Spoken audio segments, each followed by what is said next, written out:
카나미님이 박 부장, 롯데 윤승빈 선수는 1군에 언제쯤 올라오는 건가요? 윤승빈 선수 지금 2군에서 격일로 볼을 던지고 있습니다. 하루 던지고 하루 쉬고 하루 던지고 하루 쉬고 7일 현재 2군에서 16경기에서 1패 3홀드 평균 자책점 3.45 아주 나쁜 성적은 아닌데 확인을 좀 해봤더니만요. 2군에서 지금 구속이 140km대 후반을 찍고 있답니다. 근데 하루는 매우 좋고 그 다음날은 좀 안 좋고 15와 3분의 2이닝인데 탈삼진이 14개입니다. 나쁘지 않은 거죠. 이닝당 뭐 1개에 가까운데 근데 문제는 4사구가 19개 한 이닝에 1개가 넘는다. 뭔가 밸런스가 맞지 않고 좀 안정적인 모습을 쭉 보여야 되는데 이게 안 된단 말입니다. 그래서 2군 코칭 스태프가 추천을 할 수가 없고 2군에서 추천을 해야지 1군에 올리는 것이고 그리고 예전부터 참 키가 엄청 크지 않습니까? 하대우의 최고지 않습니까? 최지강 선수가 그런 이야기 했지 않습니까? 윤승민 선수는 그냥 동양에서 나올 수 없는 몸이었다. 자, 이야기했는데 그러니까 이 하드웨어 좋고 볼 빠르면 무조건 선발? 롯데 구단에서 이제 그거는 아니다. 보다도 지금 불펜에서 먼저 자신감을 얻고 꾸준하게 던지면서 밸런스를 잡아야만 선발로 진입을 할 수가 있다 하니까 지금 보여주는 모습에서 뭔가 조금 더 한 2%에서 한 3% 정도 뭔가를 보여줘야지 될 것 같습니다. 한 10% 정도는 더 보여줘야 될 것 같아요. 용순초님께서 키움 박동원 선수 방망이 간수 못하는 거 크게 주의를 줘야 되는 것 아닌가요? 너무 일부러 그러는 것 같습니다. 자신도 포수면서 너무 나쁜 습관입니다. 양용준 님도요. 야구부장 질문이 있습니다. 키움 박동원 선수 방망이 던지는 것은 키움의 작전인가요? 이쯤 되면 키움에서 일부러 방치하고 있다고 생각이 되는데 아닌가요?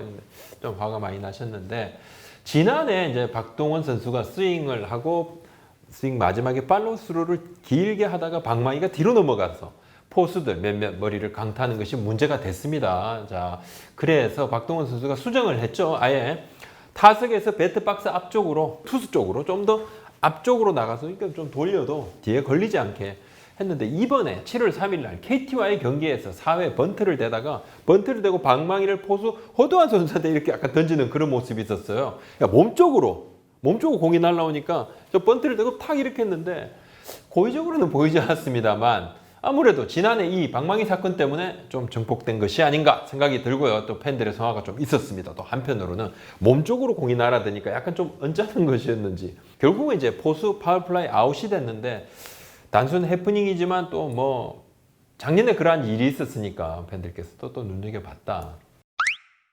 청춘은 봄님께서 MLB는 선수 범죄 행위 처벌 기준은 어떤가요? 기사 폭격은 한국이 더 셀 것 같네요. 건방진 천사님께서 유독 다른 스포츠에 비해 야구 선수들이 사고를 많이 치는 이유는 뭘까요? 운동량 부족 때문인가요? 그리고 물음표 2개님께서 다른 스포츠는 범죄 사건이 없는데 유독 KBO에만 1년에도 몇 건씩 생기는 이유가 뭘까요? 솜방망이 처벌? 한국 야구 선수들이 팬 서비스가 최악인 이유는 또 뭘까요? 참 궁금하네. 자, 다른 스포츠에 범죄 사건이 없지 않죠. 지금 벌써 뭐 시끌시끌 하지 않습니까? 대한체육회 지금 감사받고 있죠. 프로야구가 시장이 큽니다. 인기도가 높습니다. 주목을 많이 받습니다. 그리고 선수가 또 많습니다. 빈도수 차이는 종목별로 개인적으로 크지 않다고 봅니다. 긴 시간으로 조금 더 세월을 좀 길게 보면 큰 차이 없다고 봅니다. 같은 부분이라도 야구가 좀 스포트라이트를 좀 많이 받지 않느냐 이렇게 생각이 들고 자카르타 팔렘바 아시안 게임 때 대표팀 선발 과정에서 팬들의 원성이 컸었죠. 결국 이제 선동열 대표팀 감독 그리고 정운찬 KBO 총재가 국제 출석을 했고 이후 선 감독 사퇴까지 하게 됩니다. 오지환, 박혜민 선수 후폭풍 있었죠. 근데 그 당시 이제 타종모의 경우에는 감독이 아들을 대표로 그것도 하나도 아니고 둘을 뽑은 사례가 있습니다. 기량을 떠나서 야구에서 과연 이제 이러한 부분들이 과연 용인이 될 수 있었을까 하는 생각을 제가 좀 해봤습니다. 자, 이종범 코치님이 만약에 이제 대표팀 감독이 됐습니다. 이정우 선수를 뽑는다. 그럼 뭐 거의 다 만장일치로 잘 뽑았네 하겠죠. 근데 이것이 이제 중복 포지션이다 했을 때는 대단히 좀 부적절하다는 얘기가 나올 수도 있습니다. 왜? 아버지와 아들이니까. 충분히 가능한 얘기죠. 물론 왜냐하면 이정우 선수는 이제 지금 당장 대표팀을 꾸린다 하더라도 만장일치 탁월한 기량의 소유자고 뭐 당연히 무조건 뽑힙니다. 하지만 이제 그 해당 종목 같은 경우는 경기력 강화위원장이 반대 의사를 표했었거든요. 근데 좀 밀어붙이는 상황이 좀 있었고, 물론 이제 금메달은 따지 못했습니다만, 야구 같았으면 어떻게 됐을까? 한번 저는 그런 생각도 한번 해봤습니다. 자, 콩가루가 됐을 것이다. 또 한편으로는 야구 선수들이 더 잘해야 된다. 왜? 인기 높다, 스포트라이트 받는다. 정말 비인기 종목의 선수들은 땀을 흘려도 땀을 어느 정도 흘렸는지 잘 모릅니다. 예.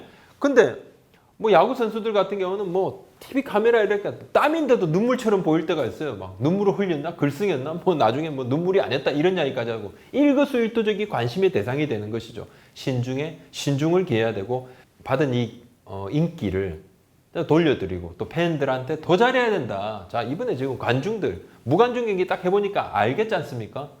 뭐 이전에는 그런 거 없었잖아요, 별로. 근데 벌써부터 뭐 구단들 죽는다, 아프다, 뭐 선수들 내년에 연봉이 깎이니 어쩌니, FA 거품이 빠지니 어쩌니 말 나오지 않습니까? 어떤 부분이 중요한 것인가를 자 우리가 알아야 된다. 말로만 팬이 뭐 주인이시고 팬이 전부고 팬들 없으면 안 된다 하지만은 사실 이제 그런 거를 주위에 공기처럼 물처럼 있을 땐 잘 모르잖아요.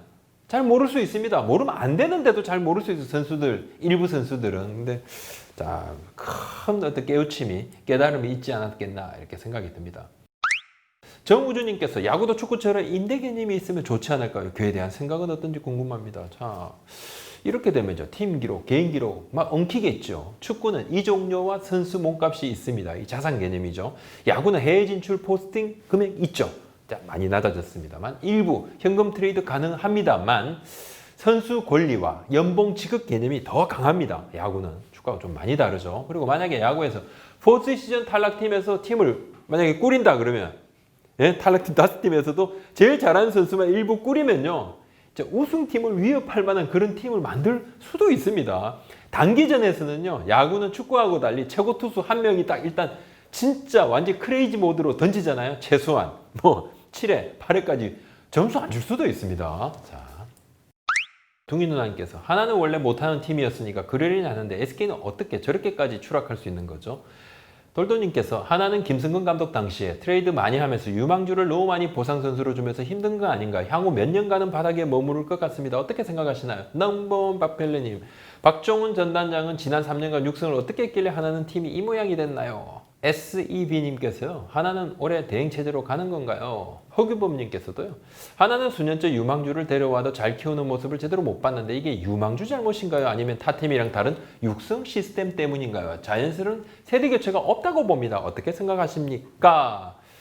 일단 대행체제는요. 올 시즌에 대행체제로 끝까지 간다는 발표는 없었습니다. 새 감독 물색 작업도 병행한다고 하는데 쉽지가 않죠. 여러 가지 상황 때문에 지금 뭐 시즌이 계속 치르고 있기 때문에 현역에 계신 분은 못 모셔오고 그렇다면 나머지 분들 사이에서 짝 고민을 해야 되는데 각 팀마다 마음에 드시는 분을 자 뽑으려 하니까 적더라 이런 이야기 하는데 지난 겨울 드라마 스토브리그 즐겁게 봤습니다. 드림즈의 코치진하고 스카우트 팀 간의 회식 자리 그 장면 기억이 나시죠? 말다툼을 합니다. 코치진에서 먼저 선빵 날립니다. 선수 제대로 좀 뽑아 와이 하니까 바로 이제 자 스카우트 팀에서 아니 뽑아주면 제대로 키울 수나 있고 하나는 사실 이 두 가지 모두 해당이 된다는 그런 생각을 좀 합니다. 수년째 유망주 유출 이야기가 끊이지 않았지만 성장하지 못하고 주저앉아버린 선수들이 더 많죠. 개인적으로는 원석이 좋아야 보석 가공에 신이 난다. 이 이야기 틀린 말이 아니라고 적극 저도 찬성을 하고 있습니다. 수린님께서 이흥년 선수는 언제 복귀하나요? 7월은 어렵습니다. 지금 가슴 근육 부상이죠. 팔을 좀 들기도 힘들어서 7월 말 좀 어렵고 팔을 좀 대야 온다 그럽니다. 물음표 2개님. 부장! SK는 로맥을 바꿀 생각은 없는지요? 바꿀 생각은 지금 없습니다. 지금은 바꾸려 해도 바꿀 수도 없고 재계약은 당연히 다각도로 고민을 하게 되겠죠. 시즌을 마치게 되면. 철이님께서 안녕하세요. SK가 지금 코칭 스태프나 선수 모두 총체적 난국인데 연경혁 감독님의 몸 상태가 호전되더라도 현장 복귀 가능성 있나요? 팬으로서 답답한 것이 박경환 감독 대행 체제로 갈 것인지 염중혁 감독 체제로 이어갈 것인지 얘기되는 것이 없어 궁금합니다. 연경혁 감독님은 이제 쓰러지시고 최근에 병원 두 곳에서 정밀 검진을 받았죠. 최소 2개월 안정을 취해야 된다는 소견이 나왔습니다. SK 구단 지난주에 영 감독 인천 서울 대형 병원에서 뇌, 혈관, 신경 관련한 정밀 검사를 받은 결과 모두 심신이 쇠약한 상태이고 왼쪽 팔과 다리에 지속적인 저림 증상이 있어 재활치료 1개월을 포함해 2개월의 심신 안정 기간이 필요하다는 진단을 받았습니다. 이렇게 이야기를 했어요. 그래서 영 감독과의 상의 끝에 건강을 회복할 수 있도록 충분한 시간을 주기로 했고 선수단 당분간 박경환 수석 코치가 이끌기로 했다 그러는데 사실 이제 영 감독님이 돌아오실 때 어떤 모습으로 돌아오시냐 중요합니다. 재발 가능성이 아예 없어야 될 건 분명한 것이고 사실 이제 감독이라는 자리가 그만큼 스트레스를 달고 사는 직업 아니겠습니까?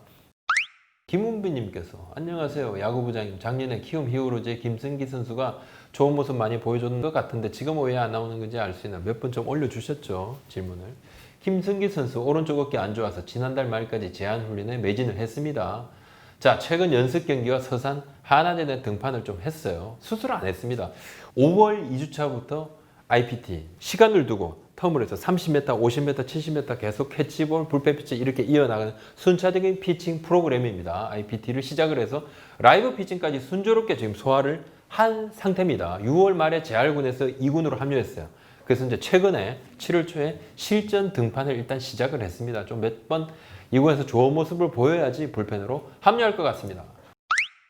K 스미스님께서 부장 관중 마스크도 마스크지만 선수들은 왜 뜨거운에서 마스크를 안 끼나요? 야구 정말 좋아하는 입장이지만 이해할 수 없습니다. 경기장 나가 있는 코치, 심판들만 보여주기식으로 끼는 것이 아니라 뜨거운 선수들도 함께 껴야 예방할 수 있을 것 같아요. 경기 뛰는 선수들이야 어쩔 수 없지만 대기 중인 선수들은 껴야 하는 것 아닌가 싶네요.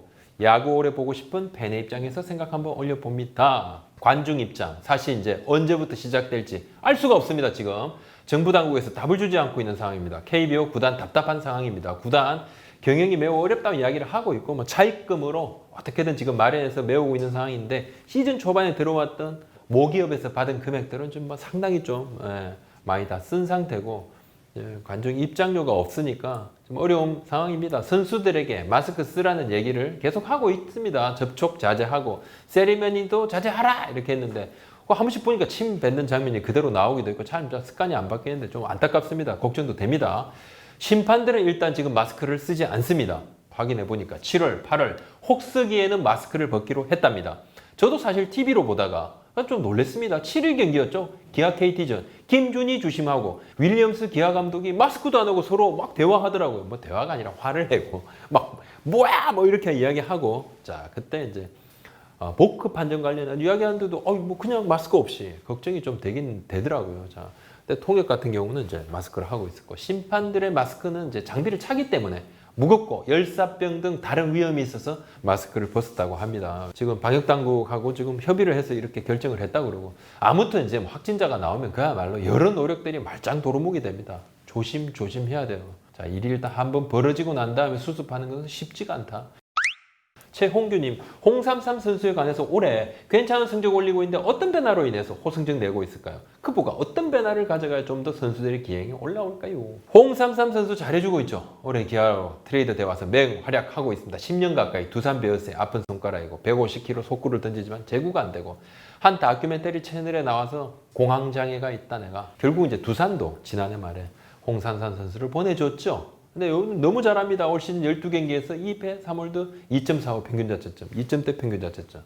필승조로 딱 못 받기는 그렇지만 뭐 여러 가지로 롱릴리프로도 쓰고 때로는 필승조로도 쓰고 서지웅 투수 코치가요. 원래 줘도 되니까 어떤 공이든 던져도 괜찮으니까 그냥 자신 있게 해. 이렇게. 야구가 역시 멘탈 게임이다. 이런 이야기를 자 다시 한번 또 떠올리게 되는데 세계적 심리학자이자 습관 전문가 웬디 우드 박사의 책, 이 헤빗, 최근에 제가 한번 읽었습니다. 근데 2004년부터 2015년까지 메이저리그 FA 선수들, 자, 1344명을 조사를 했대요. 근데 성적이 하락되고 있던 이적생 422명을 조사를 했는데 이적 후에 이 선수들, 이적 후에 성적이 좀 향상됐답니다. 근데 성적이 떨어지고 있던 922명은 또 잔류를 선택을 했는데 상승폭이 좀 미약했대요. 성적이 오르고 있던 선수들은 이적 후에 오히려 성적 상승에 이적이 걸림돌이 된 경우가 더 많다고 합니다. 성적이 잘 많이 안 올랐다는 거죠. 오르고 있던 선수들은 이적하면 좀 더 마이너스고 마이너스인 선수들이 이적하면 오르는 경우가 더 많은데 이는 이제 일상이 바뀌고 습관이 바뀌면서 행동 패턴, 마음가짐이 달라져서 그러니까 여러 가지 이것이 경기력 향상에도 영향을 미쳤다. 이는 야구인들이 말하는 그 이제 주의 환기, 변화 계기 일맥상통하지 않느냐. 트레이드 후에 만개하는 선수들 좀 우리가 봐왔습니다. 선수를 주고받는 팀들 다 이걸 알고 있어요. 홍상산 선수가 두산에 그대로 있었다면 큰 변화는 없지 않았을까 이런 생각도 들고 두산도 홍상산 선수를 보내면서 변화를 맞이하면서 한번 일어서라! 뭐 이렇게 좀 보낸 것이죠. 또 기아도 이제 알고 데려왔고. 유리멘털님께서 근데 김태군 FA 당시 롯데가 유의미한 제시한 것이 썰인가요? 사실인가요? 유의미한 오퍼를 분명히 했습니다. 이제 48시간 안에 결정해 주세요. 이렇게 단서가 붙었는데 이제 그 단서 때문에. 근데 그때만 해도 이렇게 FA 시장이 꽁꽁 얼어붙을 거라 생각을 아무도 못했습니다. 에이전트도 그랬고 사실은 이제 오퍼를 던지는 롯데도 마찬가지였고 그 당시에 또 선수는 더 그랬고 했는데 지금 현 계약보다는 훨씬 좋은 조건이었죠. 그 당시에. 자, 지금은 이제 뭐 상관없이 매우 뛰어난 활약을 NC에서 보여주고 있다. 34경기 타율 3할 1푼 5리 1홈런 14타점. 자, 백업 포수로서도 맹활약하고 있고 알짜 활약이다. NC는 저비용 고효율이다.